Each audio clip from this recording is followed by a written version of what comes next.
Okay, now we are going to discuss what is entrepreneurial marketing. Besides just the title of this course, it is also a way that business owners go about approaching the marketing component of business entrepreneurially. Obviously, as the name implies. So before we can talk about what entrepreneurial marketing is, we need to define what marketing is and with that, how it is different from advertising. Okay. So I have a textbook that is one that is widely used by many colleges and universities, and without giving the name of it, I'm going to read here from what they have defined as what marketing is. It is the process by which companies create value for customers and build strong customer relationships in order to capture value from customers in return. And I think that's a good start. But in my mind, what marketing is, it's actually it goes a lot further than that, and I'll explain here in just a moment. Many people think of marketing or think of marketing and advertising interchangeably, and that's not the case. Advertising is just one component of an overall marketing plan or an overall marketing scheme or approach. Think of how your favorite musician, for example, if whenever they release a song, they don't want to just be known for that one song alone or one style. Similarly, if you have a favorite actor or actress, they don't want to be known just for that one piece of work that they have done. They want someone to remember them for their entire body of work, as it's called. Okay, we can think of marketing in the same way. Advertising is just one piece of what marketing is all about. There's so many other components to it, and we're going to try to touch on some of those in this course. We may not be able to touch on everything though, and the primary reason is because this is entrepreneurial marketing. We're going to do things a little differently. So that being said, that's my view on the difference between marketing and advertising. So why is my view on marketing, or what is my view on marketing, and how is it different from what others in other professional marketers may view it? Marketing certainly has to have, with its end goal in mind, getting your product or service into the hands of your consumer. Period. You can do fun things all day long, every day, and never make a dime, and it's a waste of time. Now, you may have helped someone out in the process, but you really need to have the goal of making money. That has to be a part of your business. Otherwise, you don't have a business. You have a nonprofit. You have a hobby. Okay, there are a lot of quote unquote businesses out there that are just hobbies, and they end up closing. I want you to be more successful and not to have look back on a decision that you made to go into business as a mistake. And so we're going to try to teach you some of those things here. That I've uploaded some other videos that are very, very good, and certainly you should view those. But my again, my views on what marketing is takes into account so many other things. And in this day and age, what we I have a list here of things that I have, and this is just just scratching the surface. Some things that are incorporated or encompassed in marketing. Everything from label design to package design. If you have an actual product that you put on shelves, how does that appeal to the consumer that you're targeting? The selection of colors that you use, either in your packaging or your location, your the building that you're in. If if consumers come into your place of business, your logo, the color selection that goes into the logo, the design of the logo, what makes up that logo? Is there, is there a human figure in your logo? Are there leaf images? And what message does that convey to the individual that you're trying to sell to? So logos are important. That's a part of marketing. How you and your employees dress, including wearing name badges. Do you do that? Do you not? Certain businesses that's better for. Other types of businesses, maybe accountants and attorneys. They don't wear name badges because that's something that's generally reserved for more of a retail type setting. But it's still marketing.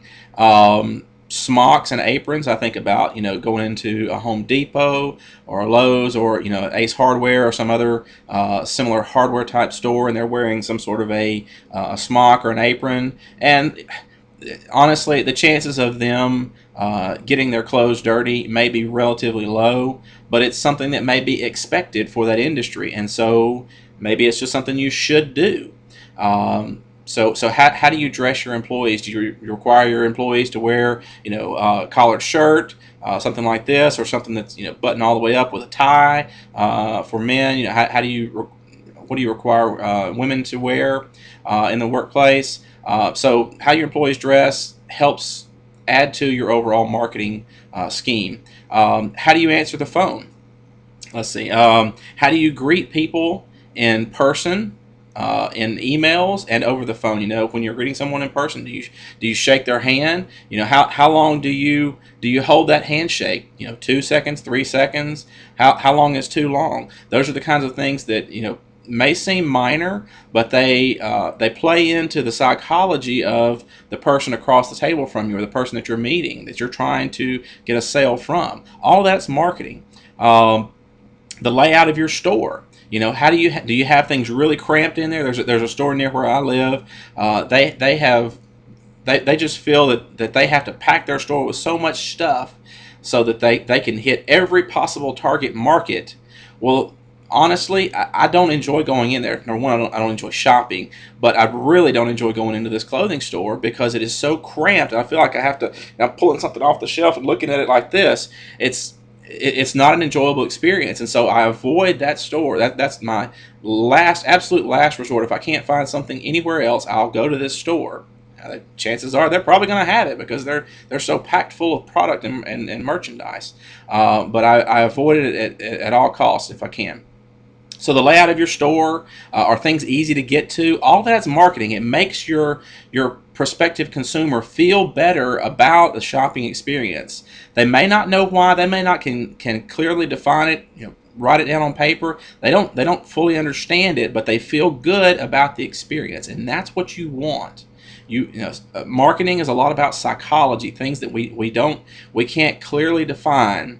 But we're playing on those emotions a lot of times, and it's not like maybe you are we are manipulating in some respects, but not in a negative way. Okay, we're trying to find the things that the consumer wants, likes, needs, and satisfy that need. Okay, all right. So those are some of the things that also play into marketing. Advertising and public relations, those are just two sort of subsections of marketing. There are others as well. Those are some of the ones that are focused on most often. Okay, and all of these things have to be done by all types of businesses today. No matter what industry you're in, no matter if you're a large business or a small business, these are things that need to be done in order to attract and retain customers. And remember too, all large businesses, all big businesses were once small businesses, and they did at some point along the way they did the right things in order to grow, and now they have a large market share, which they want to keep. And they have a large number of employees, many of which they feel they need to hold on to. They need to continue to employ them in order to keep that large market share that they have. And it's not just in business where that's true. That applies across a range of entities, everything from universities and colleges to churches government, organizations, both private and charitable. Everything starts out small. You know, generally, I've not heard of many ventures that have said, "All right, we're going to do this," and they have thousands of employees and thousands of followers and thousands of customers on day one. Generally, it doesn't start out that way. Now, it may ramp up, it may escalate very, very quickly, but there are things that have to be done to get it to that stage. Okay, so what is it that those companies did way back in history to get the following, to get the clients, the customers that got them to the point where they are today? Um, and why aren't they doing those same things today? Well, unfortunately, it is a bit of a psychology, a trick on our minds, a trick that our minds play on us, that we have to do something different. Okay, we were here. We can do these things that are sort of on the fringe, on the edge, a little bit aggressive. But once we've gotten up here, we need to protect our turf. We have to do things. We have to approach things a little differently. And to some extent, that is true. When you appeal to a larger audience, you have to be a little more careful. However, what that can do, it can lead you into a false sense of security and thinking that everything's okay. Um, and that's really what entrepreneurial marketing is about, is doing those things in the early days, especially, that others aren't really willing to do. Now, that doesn't mean you go off and do things that are offensive to people. However, you can take chances. There are a lot of marketing activities that are low cost or no cost that larger companies aren't really all that interested in engaging in. They feel like they want to reach the largest number of people possible, um, regardless of what the medium is. I'll use an example. I have had and still have a business where we do some alternative marketing, alternative advertising, I should say. And one of the things that we do is we talk about the traditional marketing. I'll pick on billboards for a minute. When someone's driving down the highway, they see a billboard. They may only be able to glance at it for a second. They don't have time to read everything that a business wants to get, the message that they want to get across on that billboard, and they may only see it one time. Certainly, there are hundreds and maybe even thousands of people that drive by it on a daily basis. But if a driver is doing what they should be doing, they're not going to pay attention to that. Just driving down the road. Now, at a stoplight, certainly, maybe. Now, unfortunately, there are people that pay attention to it anyway, and that's part of the reason why we have accidents. And I'm going to upload a very unique billboard, it's a standard billboard, but what this business did was take advantage of the full space that was available to them, and won't give it away. So I'll put it actually I'll load it on my blog that you guys can go and look at. To me, when you do something like that, that's thinking creatively. That's being entrepreneurial in your marketing approach. So you'll see that. But most traditional advertising methods are dying. Unfortunately, most big businesses don't know how to do anything differently. This is what we've been doing. This is what we've always done. Have you heard the story of the ham? And I hate to get off subject here just a little bit, but you've heard the subject of the mom that was baking a ham, and she cuts both ends off the ham and puts it in a pot, and the daughter says, "Mom, why did you cut the ends off the ham? Isn't that good?" And she said, "Well, I don't know. So let me call your grandmother and find out." And so she calls Grandma up and says, "Mom, I know that when I was little, I noticed that you always cut the ends off the ham whenever you would cook it and put it in a pot, and I now I catch myself doing the same thing. Why do you do that?" And Grandma says, "Well, I don't really know. Your grandmother is still living. Let me call her." So she calls the little girl's great grandmother now, and she says, "Hey, Mom, I noticed this when I was little, and my daughter's asking me this now. Why did you cut the ends off the ham before you cooked it?" And she said, well, my pot wasn't big enough. So you get my point. We do things maybe initially for a reason, but over time, as things change, we may not change, and that gets passed along. And they say, the next person that comes along, or maybe even you, if you're the one in charge and making those decisions, says, well, this is the way it's always been. This is the way it's always been done. It was successful before. Let's just keep after it. And then when it doesn't work, businesses, and again, I hate to say this, but universities, churches, governments, organizations will just, flood it with money. They say more money. It's not working because we don't have enough money thrown at it. So let's throw some more money at it, and it will work because it worked back here. That's the problem. We're not putting enough money into this strategy. So unfortunately, they won't take the time to take a step back and say, is this really what we need to be doing to reach our audience that we want to reach? And many times the answer is no. And they would be better off to stop that activity, to learn how that the consumer that they're trying to reach wants to be reached, what message they want to hear, through which medium, and shift those monies over that they were using for these old style traditional marketing, advertising. See, I even do that, marketing and advertising, using those interchangeably.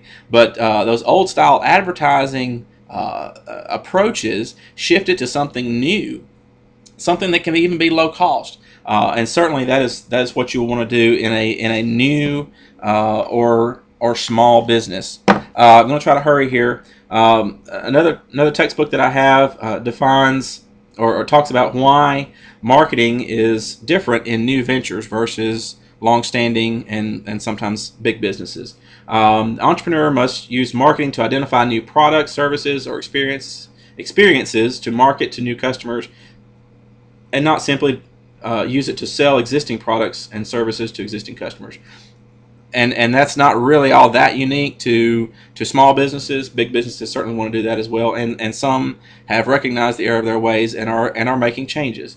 The entrepreneur must use marketing to obtain their first customer or gain their first dollar in their business, and not simply manage an existing customer base. So that's one reason. That's one way that entrepreneurial marketing is different. The entrepreneur must use marketing to build a new brand and not simply manage an existing brand. You may have heard the phrase, building a tradition, not resting on one. You ever heard that? That applies in a lot of different areas, and certainly to small and entrepreneurial businesses as well. The entrepreneur must use marketing to establish effective marketing channels of distribution and not simply manage existing distribution methods. The entrepreneur must use marketing to establish initial price points for his or her offerings and not simply manage current pricing for existing offerings. The entrepreneur must use marketing communication to persuade customers to try his or her offerings and not simply remind customers to continue to buy. Think about coupons. Sometimes coupons are offered for new products that someone thinks, I'm not sure if I want to try that. I really like my product. I like my cereal that I got over here. I've been eating this for 20 years. I like it. I'll stick with it. But if they see something that's $1 off and the contents are similar, okay, maybe I'll give it a try.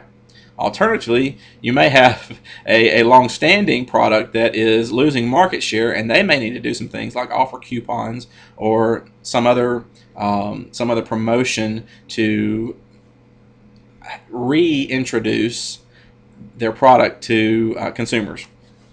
Okay, a couple of other things here. Did I read this one? The entrepreneur must use marketing communications to persuade customers to try his offering. Okay, yeah, not simply remind. The entrepreneur, because of resource scarcity, must find creative ways to leverage his or her marketing efforts, especially early in the venture startup phase. And that is a lot of it. A lot of what makes an entrepreneurial marketing approach different from a traditional marketing approach is the scarcity of resources, money that you have to throw at a problem. Okay, in big businesses, or even some long-standing small businesses, they may have built up a reserve where they can, and they may have a marketing department. I think about the Coca-Colas, Home Depot, General Electric, even Alabama Power Company, and all these companies that have a marketing department. The individuals that Generally, the individuals that work in their marketing department will have a marketing degree or some sort of consumer experience. They have large budgets, and they employ a lot of the same strategies that we'll learn about here in this course. However, they will not employ many of them as well. Okay, it sounds like I'm talking out of both sides of my mouth there, and I'm sorry for that, but that it is the truth. They do certain things, but they will avoid certain things altogether because they think, we've got a reputation to uphold. We are XYZ company. I won't put one out there and say that and try to talk badly about them, but they feel that they have to do certain things and they have to avoid certain activities because of who they are, the reputation that they've built. They can't be edgy, like an Apple, and Apple does less of what they did in their early days today, but they are still a little bit more on edge with things than are some of their competitors, and certainly businesses in other industries. So it is sort of like growing up and maturing, and you feel like you can't do certain things, but honestly, once you get over that embarrassment, most people are going to say, no big deal. So what? They tried to do this, and if it didn't work, and I've got a book here that I'm reading now called "Do It Wrong Quickly," talking about how the web changes your marketing approach. Looking forward to getting through that. But if you fail quickly, you learn from your mistakes. Do something else. If you don't pour a lot of money into it, you don't have to worry about a large loss. You can move on to something else. It makes those decisions to try things easier, and eventually you'll find something that works, that hits for you. Okay, so I believe that's everything that I wanted to cover. Certainly, the textbook, the Rethinking Marketing, as well as the book that the other book, the Entrepreneurial Marketing, has some really good points in there. So I would read through those, pay attention to them, be mindful of them, and we'll talk about some of these other entrepreneurial strategies. Specifically, let's see, what week is this? We're going to be talking about guerrilla marketing. There's a book that you may even want to pick up. It's relatively inexpensive. Week 15, we're going to be talking about guerrilla marketing techniques, and some of that is going to come from the book titled Guerrilla Marketing by J. Conrad Levinson. It's not required that you get the book. I'll be covering some of the topics in that just through videos such as this one, but you may want to pick it up for your own personal library so that you can have it to reference once you get your business started. Okay, that's it for this video. Thank you.